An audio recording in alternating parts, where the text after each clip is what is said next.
Esto ya está grabando. Vale. Buenos días, Alba. ¿Cómo estás? Bien, muy bien. Yo, como es la segunda entrevista que vamos a tener, la primera fue por Game Over, ya te pregunté por qué hacías cine. Mi pregunta es, ¿qué tiene la guerra que te interesa tanto para filmarla y para contarla y para mostrarla? Sí, no es casualidad que dos películas y en las dos la guerra es algo muy presente, ¿no? Hice broma un tiempo cuando la primera vez que me vi en el frente y yo llegué al frente vestida con mi ropa de ciudad y claro, me dijeron que no, que era muy amablemente, no me dijeron que esta ropa que llevaba no era adecuada y claro, la única alternativa que tenían allí era un uniforme y me dieron un uniforme militar. Y claro, yo dije, bueno, no, si hice un poco así, me dijeron, no, es que es más seguro que lleves esto. Si es por seguridad, yo me pongo aquí lo que haga falta. Y me lo puse y me miré al espejo y pensé, wow, me ha poseído el espíritu de Jalal. Wow. No es fuerte, ¿no? Porque supongo que algo debe haber, o sea, durante tanto tiempo mirando a un tipo mirando a alguien, mirando a una persona que tenía tanta obsesión por la guerra y viendo la guerra a través de su mirada, podría ser que esa fascinación se me haya pegado. Pero creo que no, yo creo que no es fascinación por la guerra lo que siento, sino que lo que me llevó a Rojava, a Siria, a conocer a estas mujeres fue la fuerza de lo que estaban reivindicando y después de lo que han conseguido, ¿no? O sea, como mujer y como feminista y como cineasta me parecía que era parte de mi responsabilidad ir a documentar lo que está pasando allí, porque es muy fuerte lo que está pasando allí. O sea, a nivel histórico, en la historia del feminismo, que se forme un ejército de mujeres en medio de una guerra barbárica para luchar contra un enemigo tan brutal y tan brutal contra las mujeres, contra todo, ¿no? Pero sobre todo contra las mujeres, y que la fuerza que acabe siendo más efectiva contra esa fuerza tan brutal será una fuerza de mujeres, y que estas mujeres no solo se organicen para luchar contra el Daesh, sino que además reivindiquen un sistema político radicalmente diferente, que sea feminista y que pongan el feminismo en el centro de una revolución que están arrancando allí casi sin medios materiales. O sea, era como, ya aunque, o sea, aparte de sentir responsabilidad como feminista de documentarlo, quería vivirlo también. Y yo quería estar allí, con ellas. Pero yo te entiendo, ¿no? Pero lo peligroso del asunto... Sí, yo creo que no era consciente de dónde me metía. O sea, yo pensaba que podría entrar... O sea, primero no tenía ni idea de lo complicado que era entrar en un país de forma ilegal. No pensaba, bueno, pues sí, hay que cruzar una frontera ilegal, pero si la gente lo hace es que se puede hacer, ¿no? O sea, luego te encuentras ahí y piensas, hostia, ¿no? Qué fuerte esto, ¿no? O después, una vez allí, yo no sabía que pasaría tanto tiempo en el frente, porque mi intención tampoco era estar... Yo no sabía... O sea, yo primero quería ir a conocerlas y quería hacer una historia personal sobre alguna de ellas. Y yo pensaba que sería un proceso mucho más corto, porque sus historias son tan fuertes que no pensaba que tuviera que estar siguiendo a alguien 3 años. Pasa que cuando... Claro, mi forma mi proceso, como para mí esto era, yo quería entenderlas y para filmarlas, quería filmar esto desde dentro, quería estar dentro y poner una mirada que fuera, o sea, que la cámara realmente pudiera filmarlo desde una confianza de camaradería y de amistad femenina, quería filmarlo desde allí.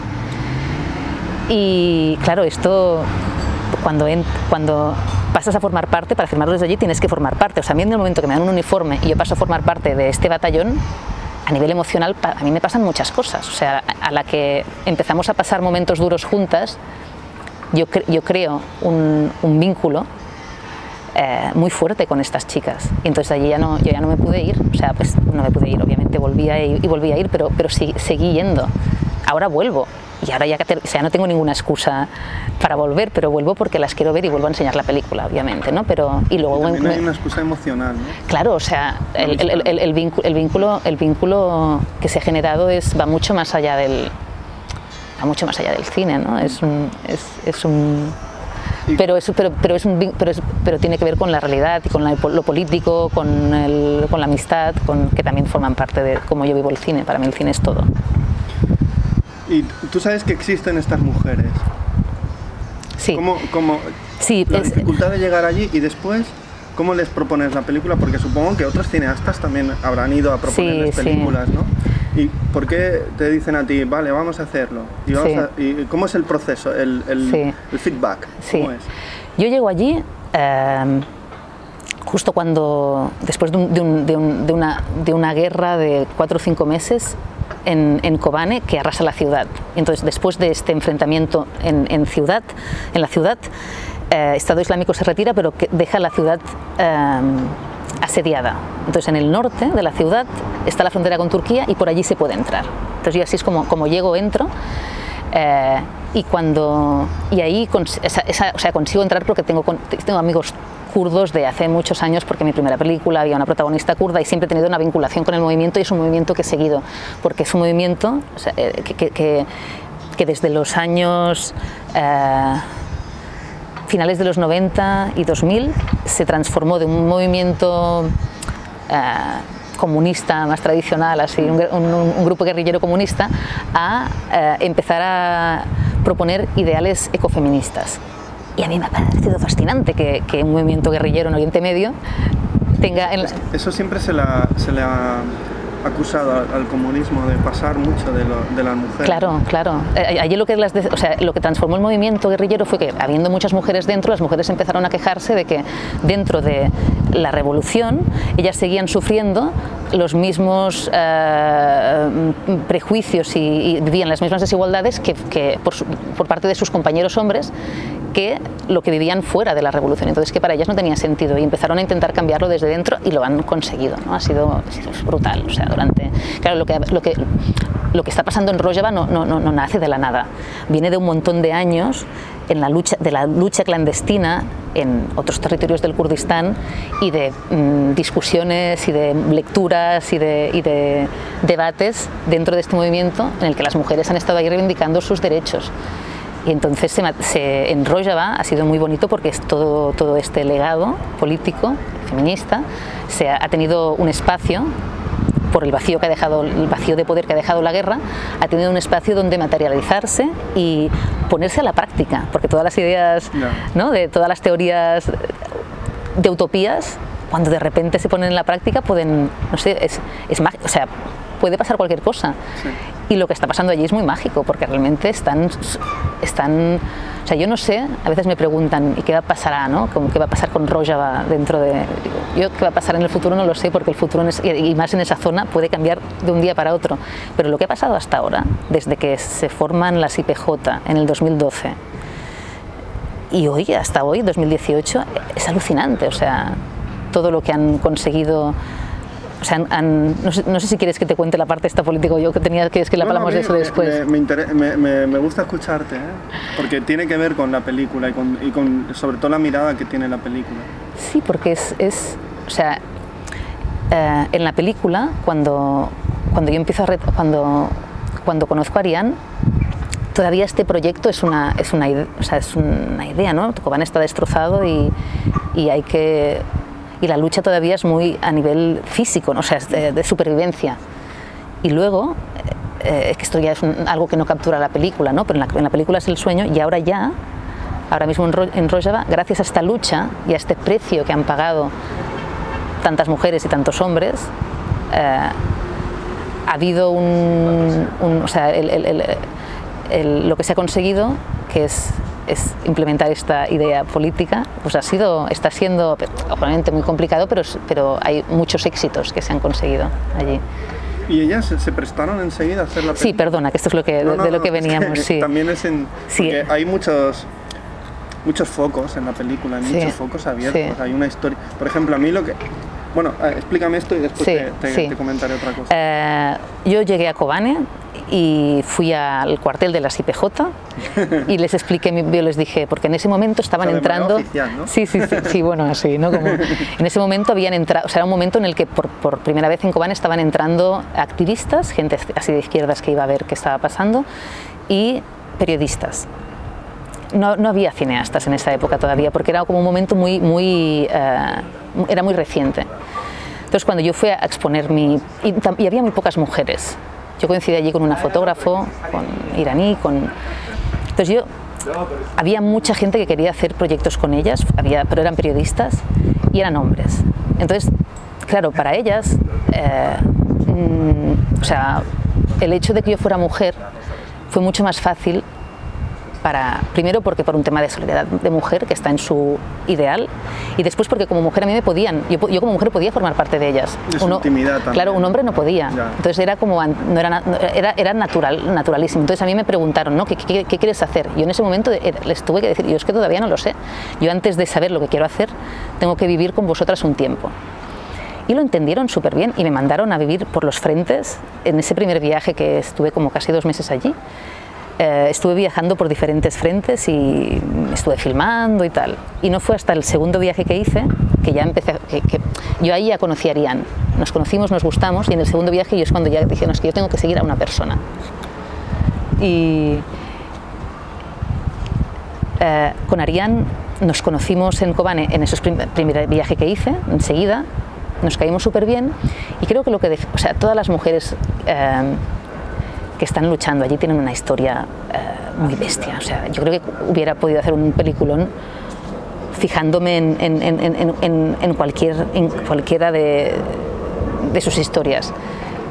Pero lo que sí que es verdad es que para la mayoría era muy complicado ser protagonista. O sea, incluso para Ariane también. Ariane no entendía porque yo la filmaba solo a ella, porque para ella todas eran importantes. Y fue súper complicado convencerla de esto, ¿no? Decirle, mira, Ariane, yo entiendo, todas vuestras historias son muy importantes y la lucha que estáis haciendo es una lucha colectiva, pero yo creo que si contamos una historia, la tuya, y permitimos que la gente te conozca bien a ti, esto será una forma mucho más profunda y distinta de conocer a todo un movimiento, ¿no? De conocer a toda una lucha, porque es... ¿no? Es como yo quiero entenderte a ti, si yo te entiendo a ti, para mí yo no puedo entender pero entendiéndote a ti puedo entender mucho más que a ti, ¿no? ¿Y el miedo que sienten ellas? ¿Lo sentiste, el miedo que sentiste mucho miedo estando allí con ellas? Una vez Ariane acepta que yo la siga con mi cámara, me voy con ella al frente. Y es un frente que era muy activo, era el frente donde en Kobane había un frente al oeste con el río Éufrates, había un frente al sur y luego había el frente del este. Y este frente era donde había más movimiento, y fue también desde donde se iba a lanzar esa operación para romper el asedio de Kobane. Entonces, sí, ellas tienen una relación con el miedo, o sea, están súper acostumbradas a vivir en esa situación. Y han pasado cosas tan heavies que creo que... Yo no sé si las vi teniendo miedo. No. ¿No lo sentiste en el miedo? No, yo sí, yo sentí mucho. Es que si tú no sientes miedo, yo sí, pero ellas... Me vas a asustar.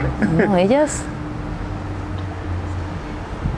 No, sientes tensión, o sea, sientes su tensión. Cuando hay sientes como cuando había un ataque, como se le seca la boca, como... Y eso es de tensión. Pero no sé si es medio, es tensión y como estar concentradas, pero miedo no, hostia. No, porque... Y ahí está, cuando en alguna situación que he vivido, y no dentro, y justamente esto no fue dentro de Siria, sino también con ellas en otro lugar, hay una cosa ideológica que ellas cuando pasan a formar parte de esta guerrilla se entregan en alma y cuerpo y están dispuestas a morir. Y esto es algo que te hace invencible.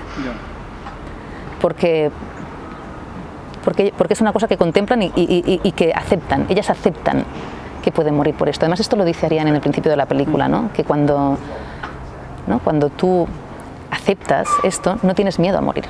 El problema es cuando mueres sin causa. Sí. Entonces sí que te da mucho miedo la muerte, ¿no? La muerte tiene otra dimensión. Y eso es verdad, yo he pensado mucho en eso, porque para mí a mí me da mucho miedo morirme. A pesar de que me veas ahí metida en estos saraos, yo creo que el miedo a morirme marca mi vida. O sea, el hecho de vivir la vida de una cierta forma está muy marcada por el hecho de mi conciencia de que la vida son 4 días, de que esto es muy corto y de que cuando te mueres no hay nada, absolutamente nada. Para ellas... Tu ansias de aventura, de conocimiento, de conocer a esas personas y vivir esa experiencia, tiene más que tu miedo. Bueno, es que tiene que ver con el hecho de que la vida es corta. Claro. No me puedo, como es tan corta, no puedo desaprovecharla y tengo que conocer muchas cosas. Surge esto y dices, yo tengo que ir allí y conocerla. Sí, sí. Y el miedo, pues, el miedo va y viene, ¿no? Sí, el miedo... el miedo viene en momentos de cosas que yo ni me esperaba. O sea, yo creo que hay una parte aquí también mucho de inconsciencia y de ignorancia, de que yo no sabía que iba a estar, o sea, yo no me sabía dónde iba a estar, ni que iba a estar. Por ejemplo, yo el día estamos en el frente y en el frente hay una base y luego hay unas bases más pequeñas que están más en toda la línea de frente. Yo como no ves lo que está al otro lado, yo que sé a qué distancia está el otro lado. Tampoco pregunto. Entonces, de repente, que eso fue una cosa que me impactó mucho, que es la primera vez que, o sea, el segundo día que estoy allí, o el primero, no sé, que vamos a un frente de estos, porque con Ariane íbamos patrullando los frentes de delante de todo, y empiezan a tener una discusión sobre feminismo, y están ahí hablando de feminismo y tal, y leyendo como fragmentos feministas y tal, y de repente cayó un mortero. O sea, estábamos dentro de una caseta y dentro fuera, y todo el polvo este que se levanta, ¿no? Y claro, era como, ¿y esto qué es? No era como, ha explotado una mina, porque había el tema. Dice, no, ha caído un mortero. Digo, por un momento, ¿qué es un mortero? O sea, y es como, eso que estamos en un lugar donde alcanzan los morteros. Dice, sí, es que el mortero tiene un alcance de 1 kilómetro o 800 metros y estamos a 500, ¿no? Entonces, claro, alcanzan. Y digo, ¿y por qué tenemos esta discusión aquí? ¿No podíamos ir un poco más atrás a discutir de feminismo? O sea, no. Entonces es como que si yo hubiera sabido desde el principio que allí podía caer un mortero, pues ya yo hubiera estado todo el rato así, pero como no lo sabía, pues es como que lo vives y luego cuando ya ha caído, pues como no te ha caído en la cabeza, pues ya no... Sí, porque claro, para ella es su cotidianidad. Es su cotidianidad, sí. O sea, escuchar mortero, escuchar bombazos. Pero no solo la cotidianidad, es que ellas están... Porque he hablado con otra gente, o sea, internacionales, que han estado allí luchando también y lo llevaban muy mal esto. Porque da mucho miedo que te pueda caer algo así. O sea, todo lo que viene del aire lo llevas mal, pero es que ellas aceptan que están allí para hasta el final. Está por encima de sus vidas. ¿Y por qué? A mí una de las cosas que me impactó también es la estructura, porque claro, tienes tantas imágenes, tienes una idea del personaje que va a contarnos nuestra historia, pero después, ¿cómo estructuras eso? Sí, aquí ha habido un trabajo de montaje y de guión súper fuerte que hicimos con Jesper Osmund, que es un montador de Dinamarca. Y en la peli ha habido diferentes fases de montaje. Entonces yo en principio, la estructura que imaginábamos al principio era una estructura más tradicional de una misión, es una mujer en una misión, ¿no? Entonces empieza la misión y a lo largo de la misión van pasando cosas hasta que se llega a Kobane, victoriosas, pero obviamente con un precio muy caro que se ha pagado por el camino, ¿no? Una estructura así clásica. Lo que yo no sabía, y empezamos a montar esto, pero lo que yo no sabía es que entre medio, o sea, fue después de que Ariane llegara a Kobane, ella empieza una segunda misión y en esta segunda misión pues la disparan.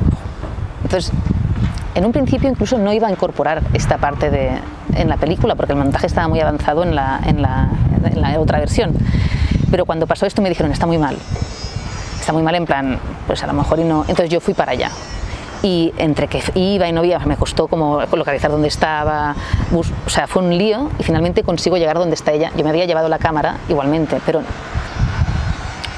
yo no, o sea, en realidad me había llevado la cámara más porque necesitábamos, mientras yo había firmado la misión no hubo ningún momento para tener sus intervenciones, o sea, para poder hacerle una entrevista en profundidad, y yo necesitaba recursos para grabar con ella. Y pensé, pues si mejora, voy a estar un tiempo con ella, si mejora voy a grabar esto que nos falta, y si no, pues no sé. Y cuando llegué, la encontré, o sea, estaba fatal, es como, y se quedaban en esa casa que se ve en la película. Yo empecé a filmar bastante, yo me quedé bastante tiempo antes de sacar la cámara allí. Y la cuidaba Abir, que está en esta familia, y claro, Abir tenía como 7 críos por allí, y era inviable para ella cuidar. En un plano que colocas a todo el mundo, sí, está ella tumbada y toda la familia, toda la vida familiar allí. Eso es muy interesante, ¿no? Porque a pesar de la guerra y de su lucha hay familia, hay vida, la vida continúa. Sí. Pero no es su familia, ¿no? Porque luego ya ahí vemos que habla con su madre, que es una familia que la coge para cuidarla porque... Con su hermano, ¿no? Sí. Eso es muy interesante también. Sí. Porque no es un espécimen solitario, hay una familia. No, exacto, sí. Entonces, básicamente en ese viaje me quedé para ayudarla. Durante las primeras 2 semanas estuve haciendo de enfermera. Y fue a raíz de ver dónde se encontraba ella a nivel emocional en este punto, que pensé que también sería interesante, o sea, que no podía dejar la película donde estaba, que tenía que estar con ella ahora también, ¿no? Y seguirla. Y entonces tomé esa decisión, que esto supuso casi 2 años más para la peli. Seguir todo su proceso de recuperación y luego esperar a que ella pudiera volver a Kobane. Y entonces, a raíz de aquí, es cuando cambia la estructura y nos planteamos con Jesper.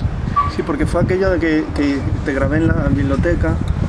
Sí. 2 años hace. Sí, claro, sí. Y 2 años después vemos la peli acabada. Sí. Ahí es el momento de... Pero se introduce, ¿no? En ese montaje, digamos, más o menos lineal. Claro, entonces... Y se le da una vuelta. El lineaje lineal queda como un flashback. Sí. Y entonces lo que hace es que la historia de ella es el presente, y toda la guerra se cuenta como un flashback, ¿no? Y claro, esto nos daba muy... A nivel... Era complejo, porque cuesta mucho que se entienda en el montaje, ¿no? Cuando vas para adelante, para atrás, a pesar de que ella es muy distinta. O sea, tú rápidamente la ves allí con el Kalashnikov a tope, corriendo, dando órdenes y tal. Es la Ariane del pasado, ¿no? Y en la Ariane del presente es otra... Pero creo que es muy interesante, porque ahí es cuando realmente entiendes, cuando la película empieza con esta imagen de una mujer destrozada que te dice que añora la guerra, además, ¿no? Que añora a sus compañeras, que añora la vida en el frente, que añora la vida con un sentido, con un propósito, ¿no? Y que te acaba diciendo esto de que, porque la vida sin propósito, porque si tú vives sin propósito, entonces tienes mucho miedo a morir. Que a mí me parece un statement muy fuerte, ¿no? Es como... Sí, porque yo creo que la película consigue meterse en el alma de Ariane y de todo ese grupo. Porque ella también es como la pastora de ese rebaño. Cuando alguien se viene abajo, que es lo más lógico y lo más normal, y sobre todo alguien que acaba de llegar, es muy joven, ella le da las herramientas, pero tienen que decidir ella, ¿no? Y eso me parece a mí con una carisma y una humanidad. O sea, la película, no sé, hay guerra, pero va sobre la condición humana. Sí, y sobre cómo nos comportamos y sobre lo que somos realmente. Sí, justamente va más sobre la humanidad. Sí, la valentía, nuestros miedos, nuestra cobardía, nuestras inseguridades, ¿no? Claro, porque no es lo mismo la Ariane dando en el frente que la Ariane fatal porque le han disparado 5 veces, 5 tiros. Que yo no sé esa mujer cómo puede moverse. Tiene unos agujeros tremendos y unas cicatrices terribles. Sí. Pero a mí, cómo lo filmas, esa intimidad, yo creo que esa intimidad es la que hace grande la peli, ¿no? O sea, hace esa humanidad. Hasta en los sitios más horribles hay una humanidad tremenda.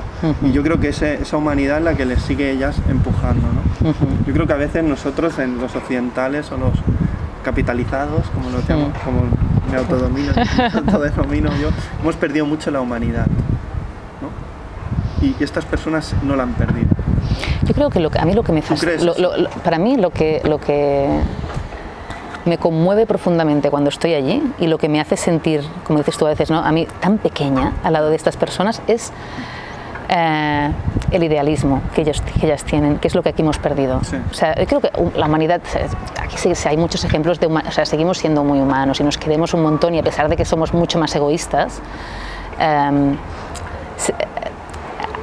lo humano es todo al final, ¿no? Hasta ser, pero hay una cosa que allí hay, que es el idealismo, y esa es la segunda parte, que es la capacidad de sacrificar por los otros.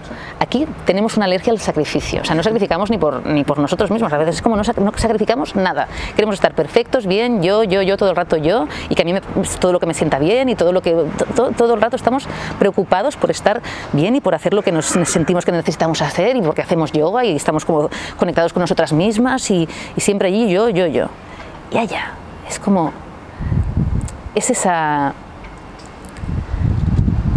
capacidad de ver mucho más allá del yo y de sacrificar algo tan importante como tu propio cuerpo al final, ¿no? Porque eres todo lo que tenemos, es tu cuerpo y tu espíritu, no sé, tu alma, darlo por algo que crees que es importante, ¿no?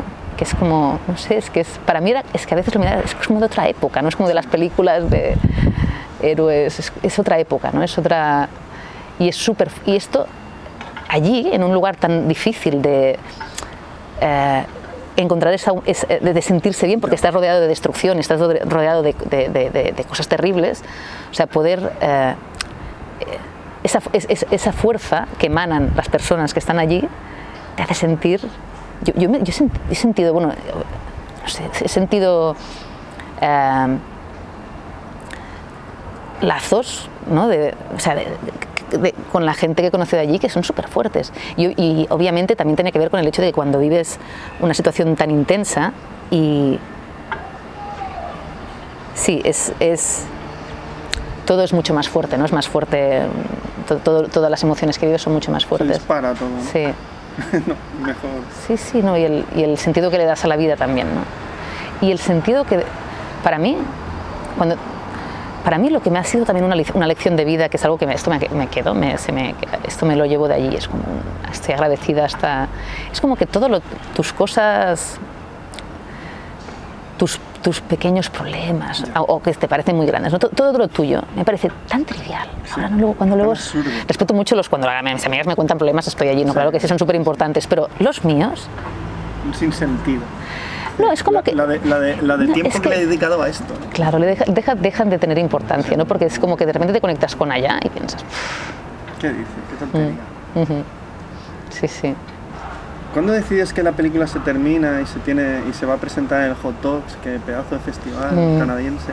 ¿Cuándo decides que la película se tiene que terminar ya y va a durar esto y tal, y ya no hay nada más que poner? Porque lo que querías contar y el alma de la película estaba ahí. Yo creo que en ese último viaje a Kobane, cuando ya pues Ariane parece que ha resuelto su destino próximo, ¿no? Porque tampoco en el destino lejano nunca se... Pero creo que ya está, ¿no? Que es cuando pues ella ha vuelto a Kobane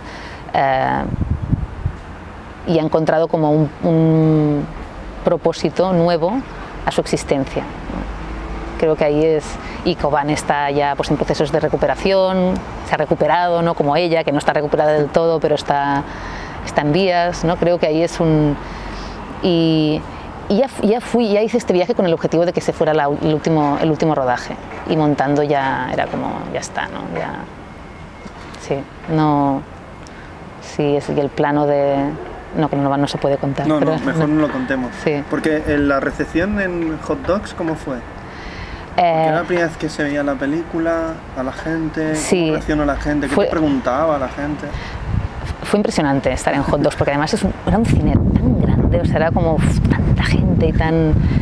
Yo, honestamente, a mí lo que me preocupaba más en esa primera exhibición pública era la reacción de la gente kurda. Porque sí, luego ya está el público internacional, es otra cosa, ¿no? Pero porque al final ellos son, o sea, yo estoy contando su historia y ellos son las que la conocen bien, ¿no? Es como, ellos sí que saben de qué estoy hablando a nivel profundo y emocional, ¿no? Y entonces en Hot Docs en Toronto, cuando llegué unos días antes y fui a visitar a todas las comunidades kurdas de allí. porque quería personalmente ir e invitarles a que vinieran a ver la película. Y... ¿Qué gesto más bonito, Alba? Hombre, pero... Porque eso me parece muy íntimo, ¿no? Sí, sí. Es decir, mira, he hecho esto, una película sobre kurdas, sí. Y quiero que vosotros vengáis a verla y que me digáis qué os parece, ¿no? Sí. Entonces cuando se proyectó en ese cine tan grande y tal, ¿no? Y ves a la gente, estás allí y yo les senté, o sea, nos sentamos, yo reservé para ellos las partes centrales y estábamos sentados juntos. Y cuando empecé a oírles llorar, ¿no? En momentos de... Ahí primero, o sea, hasta me sentí mal porque pensé, he hecho una peli demasiado dura, porque ¿no? El cine que se hace allí es como mucho más... Bueno, hay una parte pues, de cine de propaganda o de cine más de... que es más optimista y tal, ¿no? Como de... Y yo pensé, hostia, ha sido... No sé, ¿no? Tenía que haber puesto más luz, tenía que haber, no sé, Y entonces cuando terminó... Y vinieron ¿no? Pues diferentes personas vinieron a abrazarme y dijeron, hostia, había mujeres que venían de allí, había mujeres que tenían a su hermana allí, ¿no? Era como... Y o sea, el hecho que me dijeron, nos ha retratado tal como somos, eso fue el regalo así, porque al final el vínculo emocional yo lo tengo allí, ¿no? Con ellas, ¿no? Y después a nivel de público también, pues bueno, claro, a mí lo que me sorprendió es que la mayoría de gente no conocía esa historia, entonces había como un agradecimiento de decirme, gracias por enseñarnos esa historia, porque a pesar de que se han hecho otras cosas sobre esto, ¿no? Y se han publicado tanto a nivel de documental como de reportajes, y han ido en televisión y ha habido millones de noticias, pero en muchos territorios, o sea, fuera de Francia, Alemania y de los países escandinavos, en Estados Unidos y Canadá no se habla del tema, en España poco, y en muchos países no. Entonces esta cosa de que la gente diga, qué fuerte que estas mujeres existan, gracias por traerlas aquí, ¿no? Gracias por habernos... Sí, ahora se han convertido en inmortales, sí. En tu película, sí. O sea, algo que no se conocía se ha convertido en universal, al menos... No, y hay otras películas, pero lo interesante es un tema, o sea, muy amplio y se tendrían que hacer muchas más, pero ha habido distintas películas que han abordado el tema desde diferentes ángulos. Entonces el ángulo de hacerlo desde una visión tan personal, pues esto creo que, bueno, que yo creo que faltaba en las cosas que se han hecho sobre ellas. Pues haberlo cubierto como documentalista para mí es una de las, yo creo que ¿no? Como documentalistas, ¿por qué hacemos documentales? ¿No? ¿Cuál es nuestra labor? Y ¿no? ¿Qué se enmarca nuestra misión? ¿No? Y para mí hay una parte súper importante que es política y de conservación de realidades. Es un cine muy político, Alba. Sí. Te podría decir, o sea, tu posición ¿no? como política queda muy reflejada en las películas. Sí. Porque ahora que me has contado todo lo que ha supuesto para ti personalmente la película y todo este proceso de 3 años, ¿ha habido algo en ti que ha nacido que tú creías que era de una manera y gracias a la película y todo este proceso has descubierto cosas de ti diferentes? Sí, para mí... ¿Ha renacido un Alba diferente después de esto? ¿Puede ser? Yo creo que a nivel de convicciones, o sea, aquí somos mediterráneos, ¿no? Somos mediterráneos, somos muy flexibles y a veces nos da pereza posicionarnos en según qué, ¿no? Porque cómodos, ¿no? Bueno, forma parte de nuestra idiosincrasia y una flexibilidad. Somos gente ¿no? Venimos de los mercaderes, de los comerciantes, de la gente que tenía que hacer intercambios con gente de cualquier parte del Mediterráneo, ¿no? Y es como... Y allá no hay, o sea, allá no hay la posibilidad de esta flexibilidad, aquí somos más líquidos, ¿no? Y allá hay una cosa muy de una firmeza en cuanto a cómo tú te posicionas contigo mismo y con el mundo y en esa coherencia, ¿no? Que aquí nos la saltamos todo el rato, ¿no? Hay donde dije Diego, ¿no? Sí, en cambio ahí es como que en ese sentido... Allí los valores humanos están más apegados a la tierra, ¿no? Al sentimiento. Sí, hay una solidez muy directa contra lo que piensas y lo que haces, ¿no? Aquí no. Sí, entonces ahí hay una... Es como que me han dado muchas lecciones en eso, ¿no? En el compromiso, también era el compromiso, ¿no? Era como, no, pues no, sí, pues el compromiso, el valor del compromiso, de un compromiso, ¿no? Y todo lo que esto la fuerza que te da un compromiso, y cuando aquí siempre muchas veces lo hemos visto como algo que te, ¿no? Que es, sí, que algo como negativo, ¿no? Sacrificio. No, tampoco es que, pero que sí que hay una parte que ha quedado ahí dentro de ¿por qué no? Y ahora como cineasta, o sea, ¿te has planteado o has fantaseado con el futuro? O sea, tu tercera película. Sí, estoy rodando ya una tercera película que no tiene... Sí. No, y ahora para mí hay un vínculo con ese territorio. Pero no quiero que me cuentes nada de ella, ¿eh? Vale. No me la contarás vale. No, porque es, o sea, porque no quiero que se gafe ni le pase nada raro. No. O sea, hay un vínculo con el territorio que no puedo romper. O sea, sí, es como que... Entonces ahí sigue yendo y tengo una idea... O sea, hay cosas que están allí, ¿no? Pero ahora mismo estoy rodando por un tema de necesidad personal. Sí.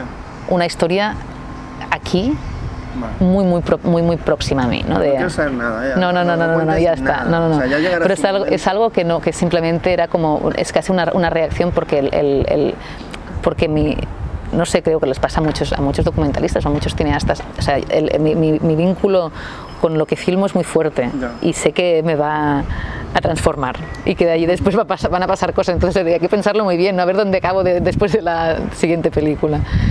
Y ahora que he necesitado, o sea, ha sido un proceso de 3 años que ha sido duro. O sea, ha sido...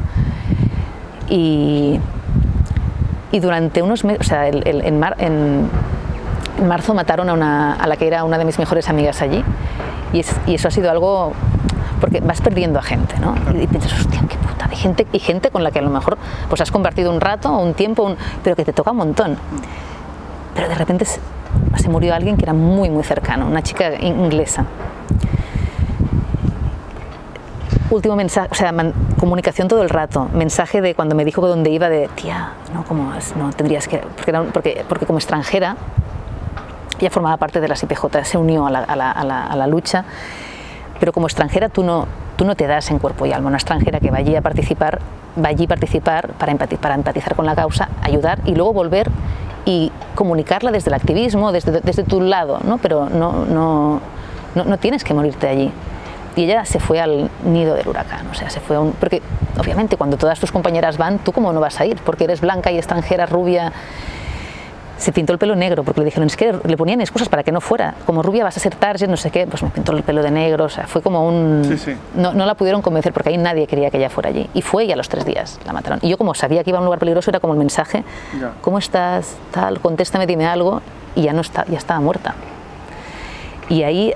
Para mí, desde que me enteré, la película está dedicada a ella, es Anna Campbell.